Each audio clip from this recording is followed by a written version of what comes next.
hi friends welcome to रेन्ना समयल इनके என்ன சமையல் பார்க்க போறோம்னா ரொம்ப சுவையான அசோக அல்வா தான் பார்க்க போறோம் அசோக அல்வா ரொம்ப சுவையா இருக்கும் எளிமையான முறையில செஞ்சிரலாம் அந்த சுவையான அசோக அல்வா எப்படி செய்யறதுன்னு வாங்க பாத்துறலாம்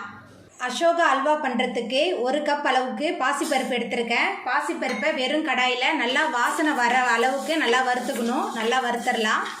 பாசி பருப்பை வறுத்து செய்யும்போது தான் அசோக அல்வா நல்ல சுவையா இருக்கும்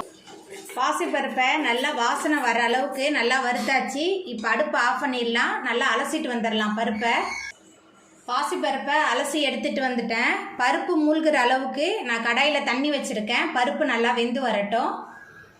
பாசி பருப்பு நல்லா குழைவாக வெந்து வந்துருச்சு இப்போ நம்ம அடுப்பு ஆஃப் பண்ணிடலாம் ஆறுனதுக்கப்புறம் மிக்சி ஜாரில் மாற்றிட்டு நல்லா விழுத அரைச்சிட்டு வந்துடலாம் மிக்சியில் மாற்றிட்டே நம்ம விழுத அரைக்கும் போது தான் நம்ம அல்வா செய்யும் போது அந்த பதம் வந்து நமக்கு சரியாக கிடைக்கும் பாசி பருப்பு நல்லா ஆறி வந்துருச்சு அதை ஒரு மிக்சி ஜாரில் மாற்றிட்டேன் இப்போ நம்ம அரைச்சிட்டு வந்துடலாம் மிக்சியில் மாற்றிட்டே நல்லா அரைச்சிட்டு வந்தாச்சு இந்த மாதிரி நல்லா அரைக்கும் போது தான் நம்ம அல்வா செய்யும் போது நல்ல சுவையாக இருக்கும் அசோக அல்வா பண்ணுறதுக்கு 1 டேபிள் ஸ்பூன் அளவுக்கு நெய் சேர்த்துடலாம் நெய் சூடாகி வரட்டும்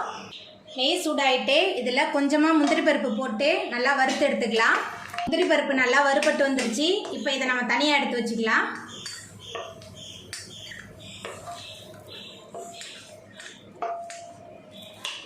இந்த மாதிரி வறுத்து எடுத்துக்கணும் இப்போ அதே நெய்லேயே 2 டேபிள் ஸ்பூன் அளவுக்கு கோதுமை மாவு சேர்த்துடலாம் கோதுமை மாவு சேர்த்துட்டு நல்லா வறுத்துடலாம்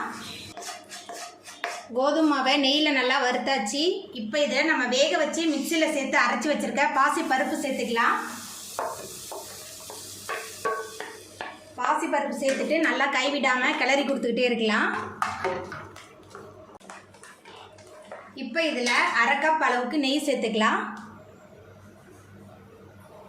நெய் சேர்த்துட்டு மறுபடியும் நல்லா கலந்து விட்டுறலாம் பாசி பருப்பு நல்லா கலந்து வெந்து வரணும் பாசிப்பருப்பு கோதுமை மாவு ரெண்டையும் சேர்த்துட்டு கைவிடாமல் கிளறி கொடுத்துக்கிட்டே இருந்தேன் பாருங்கள் ரெண்டுமே சேர்ந்து நல்லா கலந்து அல்வா பதம் வர ஆரம்பிச்சிருச்சு இப்போ இதில் 1 கப் பாசிப்பருப்புக்கு 1/2 கப் சர்க்கரை சேர்த்துக்கலாம் 2 கப் வேணும்னா நீங்கள் 2 கப் சேர்த்துக்கோங்க 1/2 கப்பே சரியாக இருக்கும் கொஞ்சமாக கேசரி கலர் எல்லாத்தையும் சேர்த்துட்டு மறுபடியும் நல்லா கலந்து விட்டுக்கிட்டே இருக்கலாம்